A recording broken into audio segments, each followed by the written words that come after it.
Hey, Chip Kids! Today, we are in Detroit at the Michigan Engineering Zone, where students and engineers are always solving problems using technology.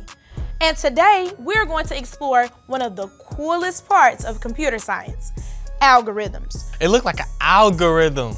But instead of talking code, we're about to whip up some pancakes. Oh, we're cooking? Let's go. Because pancakes are a delicious way of understanding algorithmic thinking. Chip Kids! Chip Kids, you ready to learn? Let's go!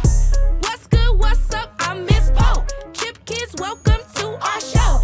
All about devices, let's get locked in. Integrate chips, then we're going for the win. Fun experiments with the kids to tie in the STEM. Miss Pope teach us a thing or two with a CHIPKIDS. Let's learn. Did you know an algorithm is just a list of step-by-step instructions that tells the computer what to do? Kinda like a recipe. Computers use algorithms for everything. Homework helpers, music apps, and even controlling airplanes. But they can only follow the steps we give them. That's why programmers have to think carefully about every instruction. In microchips, engineers build algorithms so tiny circuits know exactly what to do. If the steps are wrong or out of order, the whole program fails. Just like putting your socks on after your shoes. Let's see how algorithmic thinking works by making pancakes. Think of it as a recipe for computers, but also a tasty breakfast. All right, Chip Kids. We about to whip up some Pancakes! First, let's gather our ingredients. You'll need flour, Oh, that's flour? I thought that was like baking soda. milk, baking powder, sugar, salt, oil, and 1 egg. And don't forget your bowls, We got one for liquids and one for dry. your whisk, and your spatula. I think it's time that we start cooking, Jordan. What you think? I think so too. You stick with me as your coach, you'll be a master chef by a year. In the first bowl, whisk together the dry ingredients. First, let's pour the flour. Then I'm going to go in with the baking powder. Add a little bit of sugar and some salt too. I didn't know you put salt in pancakes though. Now, I think I better whisk this up. In a separate bowl, mix the wet ingredient. I'm gonna start by pouring in the milk. I can already tell this about to be a mess. And I'm gonna add a little bit of oil. I hope I cracked this egg right. Please, I don't want to eat no eggshells. Girl, that was perfect. I know. They really don't call me Chef Giordano for nothing. Ooh, we about to eat this. Next, pour your wet mix into your dry mix and stir gently until it all comes together. Here goes nothing. Make sure you stir it up now. Okay. I really hope I'm doing this right. Me too, cause I'm hungry. That's combining steps in your algorithm. Now, it's time for the real cooking. Now, let's heat up your griddle, add a little butter, pour on some batter, and watch for bubbles on top. Make sure y'all have an adult when y'all try this at home. That looked like a small pancake to me. Oh, I bet. I'm gonna add more. Does those bubbles mean we need to flip it? Once you see the side start bubbling, then you know that side is done. That's smart. You can already hear it sizzling. You might be a chef after all. When you see the bubbles, flip the pancake over and cook until golden brown. I think it's time to flip them over, bro. I was about to say the same thing. Ooh, yours look nice. That's the final step of the program. Let them cook. If you skip a step or do them in the wrong order, you might get a lumpy mess, just like a broken computer program. That's why algorithms need clear, exact instructions. That's done. You've completed the algorithm. Now let's add the final line of code, toppings, and a taste test. It's definitely time to eat. Finally, we get to taste it. We did it, bro. Yeah, thank you for teaching me, Chef. Okay, Chip Kids, think about this. What would happen if you flipped the pancake too early? Can you think of another recipe that works like an algorithm? Break it down for him, AP. All right, let's break this down. In computer programming, an algorithm is like a list of steps that tells a computer exactly what to do. It's kind of like a recipe, but for solving problems. So, how do you write one? First, you figure out all of the steps and write them in the way the computer can actually understand. Even something simple like brushing your teeth, making a sandwich, or flipping a pancake has to be broken into tiny steps. Computers don't just get it, they need every little instruction. And once you've got your algorithm, you gotta test it. That's called debugging. It means making sure it works the way it's supposed to. Sometimes the problem is just a typo. Other times, you might have skipped a step or told the computer something that doesn't make sense. Debugging can be the toughest part of coding, but it's also how you get better. The more you practice, the better your algorithms get and the cooler things you can build. That's the real power of programming. Algorithms are like recipes for computers. They break big problems into smaller, easier steps so we can solve them.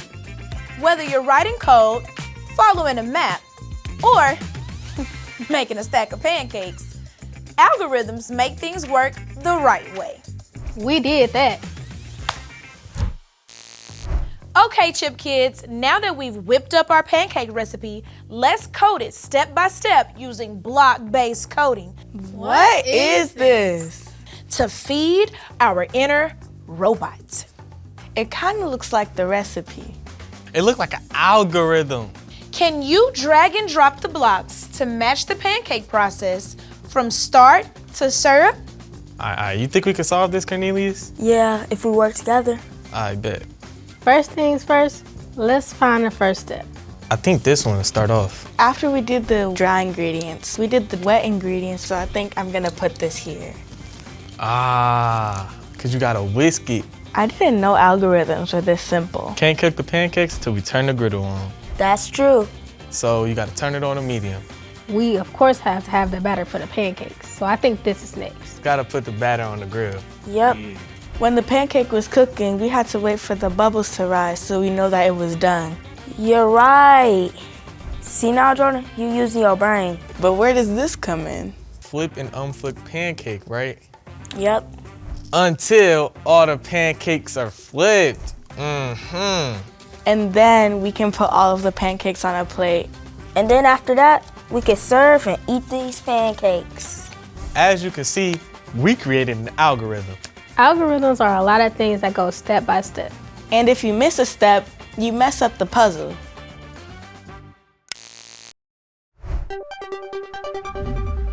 Okay, Chip Kids, let's kick it over to our expert.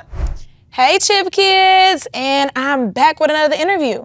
Today, I get to sit down with Melanie. Melanie, can you tell us your job title here and what do you do? So I work for Micron Technology as the Director of Workforce Strategies. So ultimately, it's me and my team's job to make sure there's enough programs in place, partnering with education leaders and students, and then trying to get them excited about careers in the semiconductor industry. Can you tell us how do you move forward with the excitement? How do you bring them in? How do you reel them in? What do you do? Yeah, first we have to get them interested, right? Semiconductors are really a hidden industry. A lot of people don't know that they exist or what it is that we do.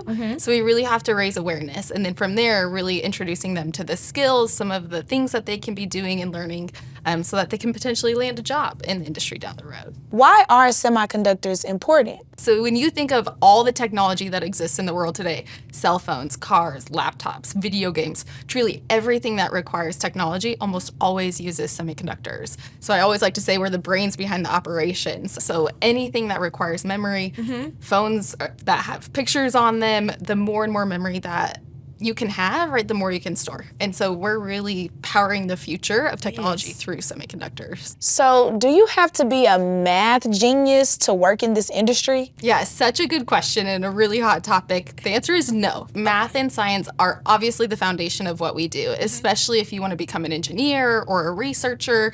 oftentimes math is a foundation of that. But really at Micron, in a large company like this, we look for people with a variety of different skills: problem solving, critical thinking, ability to work with a team, collaborate, and really just think differently. Curiosity is a key cornerstone of the work that we do at Micron. So how many people are on a team or on a project? It really can vary. So sometimes you have one person working on a project, and then that project impacts multiple different projects. And then a lot of times you could have a team of 100 people working to solve or develop the future of technology. So it really varies depending on the site you work at or the team that you're working on. 100 brains all together? All different backgrounds, coming from all different places. That's how we innovate, thinking differently, bringing people with different perspectives and opinions to the table. So Mel, what are some different ways to get into this career path? Yeah, so obviously college, university is a great path. Like I said, especially if you want to become an engineer or a researcher, a lot of our team members go that route.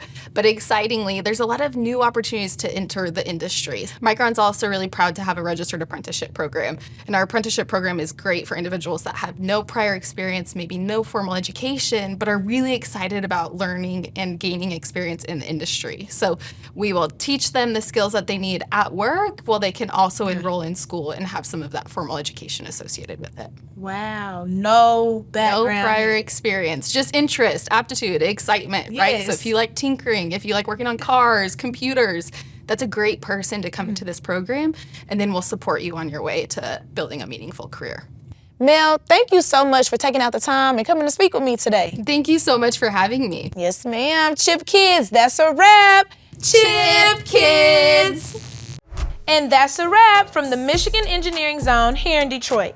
Today, we explored how algorithms, step-by-step instructions, can help computers or people tackle problems, big or small. You've built your own pancake algorithm, tested your steps, and even created your own block-based coding, just like real programmers. I'm Miss Pope, and thank you for watching Chip Kids. We'll see you next time for more science, discovery, and real-world adventures. Bye!